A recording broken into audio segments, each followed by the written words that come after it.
Un an de crise Covid au CHRU de Nancy. Nos professionnels témoignent. Alors moi, je suis Laetitia Pajot.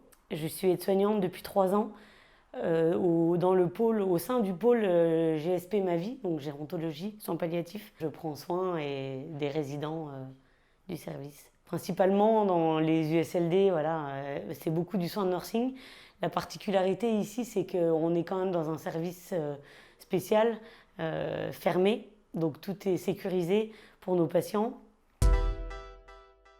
Au moment où ça arrive, je n'ai pas trop peur, en fait, et je me dis, bon, bah, si ça arrive, eh ben, ça arrive, voilà. Mais les jours passent et c'est vrai qu'on entend des choses au niveau médiatique qui font quand même qu'on peut s'angoisser.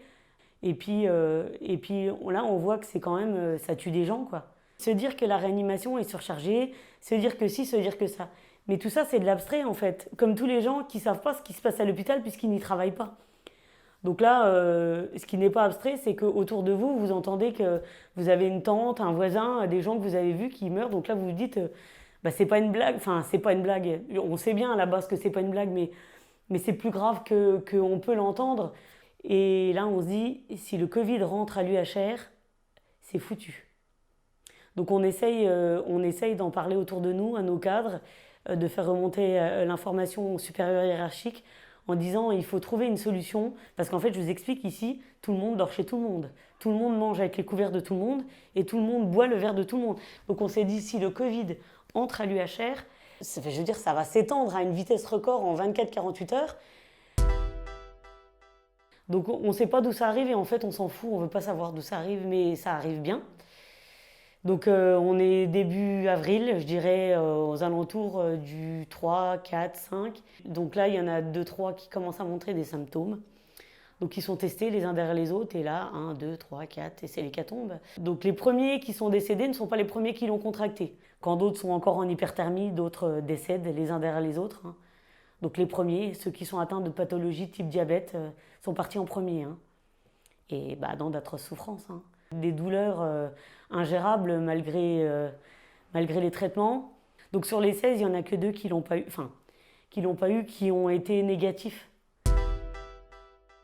Donc là, voilà, à une vitesse V, ils partent et les familles ont pu les voir un micro-laps de temps, habillés limite en scaphandrier. Bon, ils ont vu quand même, donc pas touché, pas de bisous. Et puis après, bah, vous, le soignant derrière, pas de toilette, puis un sac poubelle blanc, quoi. Vous écrivez un nom dessus et puis salut, sur des gens que vous avez depuis 4 ans. Mais on a plutôt mal au cœur pour nos résidents, qui sont partis comme des chiens alors qu'ils ne le méritaient pas. Moi, j'ai eu mal au cœur pour les familles. On ne se fait jamais à la mort, mais pas à cette mort-là. Et de savoir qu'ils ont souffert. Moi, c'est ça qui m'a fait le plus mal. De les avoir vus se tordre de douleur, de hurler. Et puis là, sur 16, je crois, on est à 6 décès. Et puis d'autres qui sont remis plus lentement, d'autres très très rapidement. C'est quand même des situations qui sont quand même traumatisantes. On était impuissants, nous. En plus de ça, on était impuissants, mais en plus de ça, on a vécu des choses dramatiques qu'on n'a pas demandé. On est dedans, on les voit mourir, on se dit bon allez, on remonte les manches. Et là, à partir du moment-là, on s'est dit il faut pas qu'on l'attrape, il faut qu'on soit là pour eux, parce que sinon, moi je sais que j'avais des angoisses de l'attraper au tout début. Je me suis dit s'ils l'ont, ça va être des personnes qu'on ne connaît pas qui vont venir et ils vont pas savoir s'occuper d'eux.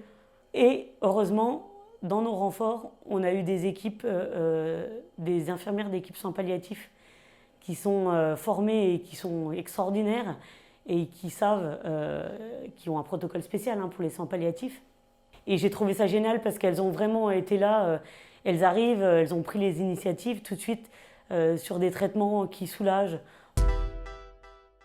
Depuis le début, c'est que début mars, on est confinés, nous on prend conscience du masque une semaine après.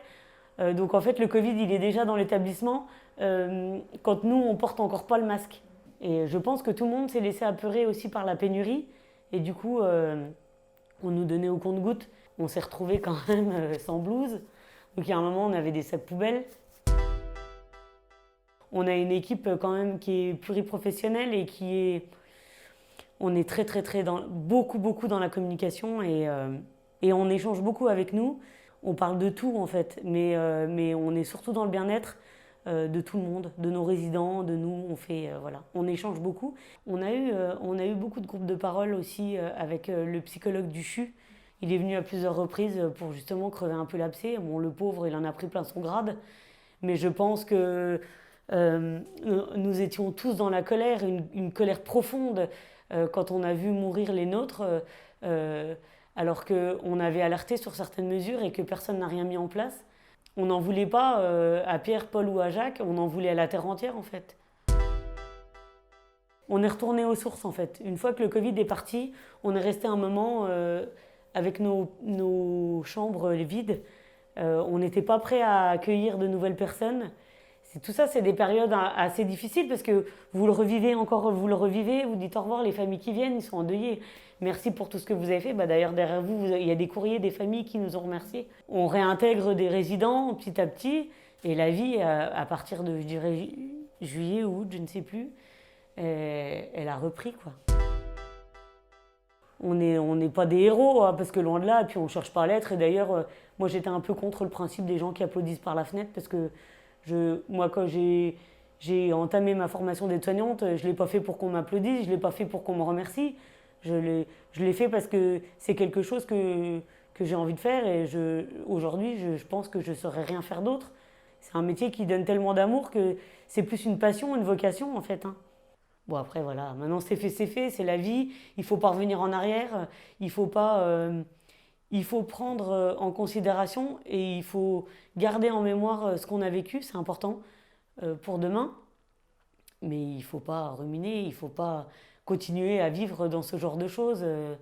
Voilà, on a eu besoin de nous, on était là, on a fait notre taf, on a souffert par rapport à ça, mais après peut-être que, moi c'est en mon nom, peut-être que d'autres s'en remettent toujours pas et voilà, peut-être que d'autres consultent des psychologues et ils ont raison d'ailleurs, hein, il faut pas garder ça pour soi, c'est trop dévastateur, mais voilà, la vie elle est repartie, c'est bon maintenant.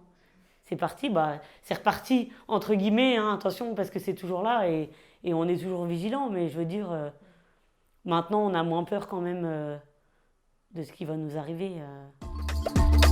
D'autres témoignages à retrouver sur chru-nancy.fr.